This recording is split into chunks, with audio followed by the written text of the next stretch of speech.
What's happening? This is book number 17, The Compound Effect by Darren Hardy.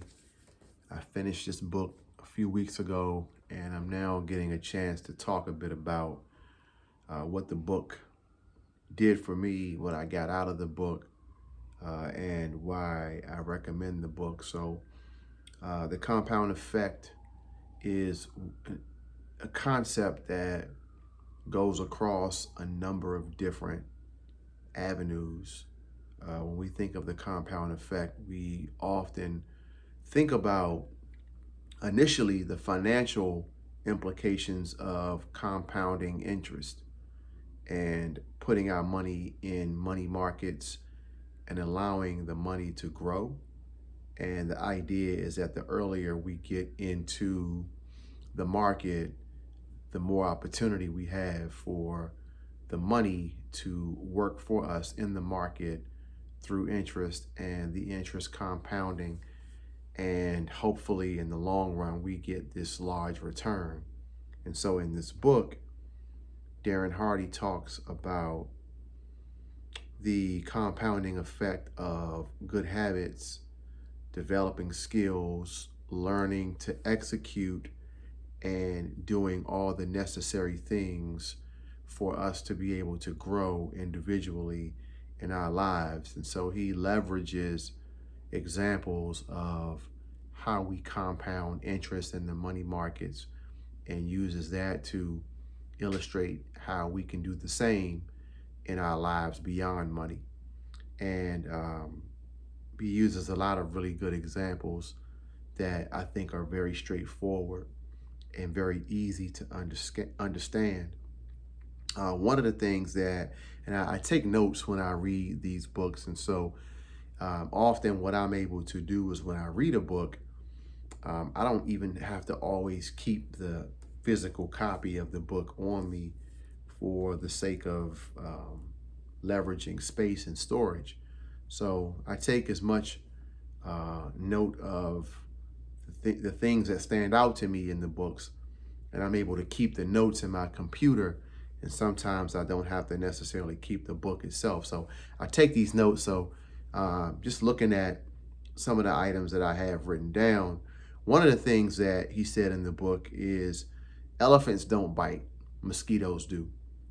And I think you may have heard this story, maybe you haven't, or this joke, I should say, that if you really want to find yourself in a jam where you can't solve an issue, find yourself in a dark room with a mosquito. And that mosquito will cause you more harm than the wildest animal in the world, because at least you can potentially get away from the wild animal. At least you can pinpoint where the animal is. At least you can figure out if you can win or lose against that animal.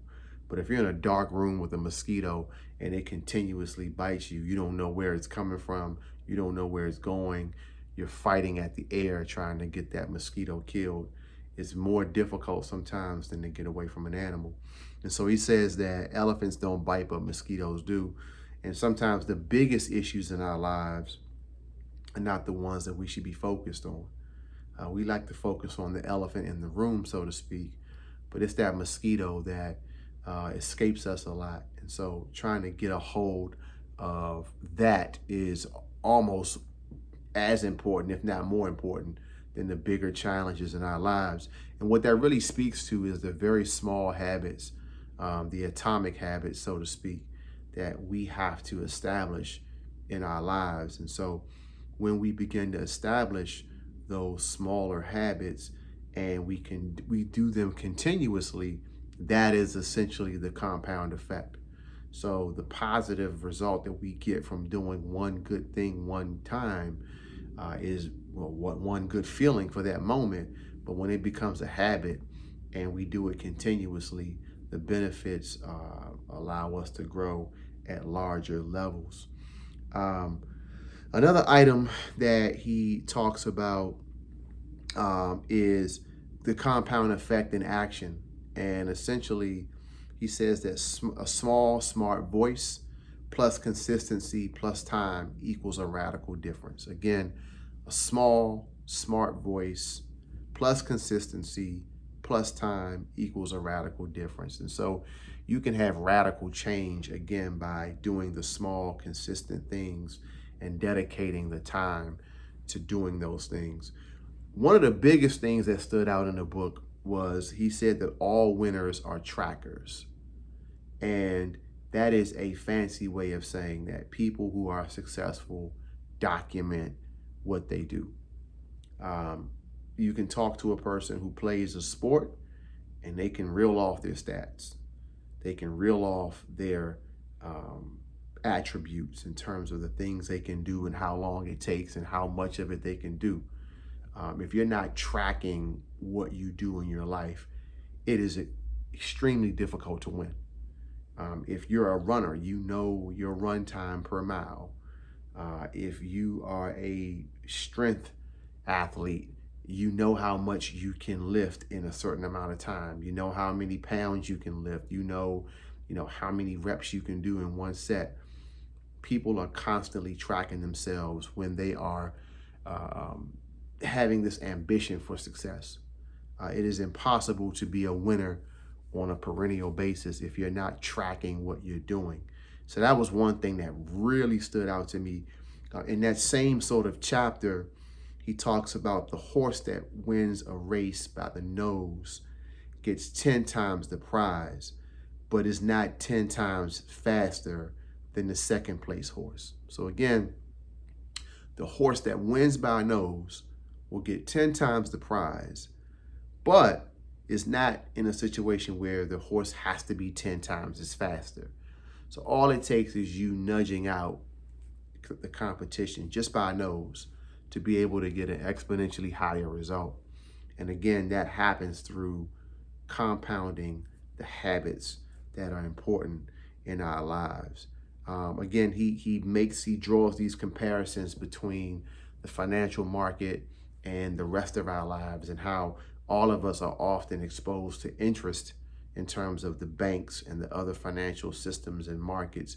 And that comes easy to us in terms of understanding that. But he leverages those examples in the book to also help us figure out the rest of our lives. There are a couple of other things I want to share from my notes. He talked about eliminating bad habits. So we want to add good habits, but how do we eliminate bad habits? And he talked about identifying triggers, cleaning your house, like your house, so to speak, inside of you, swapping out things, easing in new good habits, or jumping all the way in some situations. And so oftentimes we are faced with the need to change what we have going on. Sometimes we have habits that we don't think are really affecting us. And he makes a suggestion that we do a vice fast, where even if you think that thing in your life is not hurting you, take it away for a minute and ask yourself a question. Are you still in charge? If you think you've got a habit that you can handle, if you took it away, how would that impact your psyche? Are you really in charge? If I took it away from you, could you still maintain your decorum? Could you still maintain your patience? Could you still maintain your ability to work with others? Could you still maintain your bubbly personality, right? If you take away that thing that you say is not impacting you negatively, you say you don't need, can you ask yourself the question in the affirmative that you're still in charge? Are you still in charge of your life? Or does that thing have a hold on you? So this book, again, The Compound Effect, I don't think it's any sort of, there's no news flash, new information here that you may not have ever been exposed to. But I think going into the new year, it's an opportunity for people to get a fresh look at concepts that we already know, and to give us a friendly reminder of what it is that we need to do to be better in a lot of parts of our lives. So The Compound Effect, Darren Hardy. It is a book, I think, that will refresh our minds on the importance of being disciplined and doing the same things over and over again, positive things over and over again, to give us a chance at being successful at a higher level.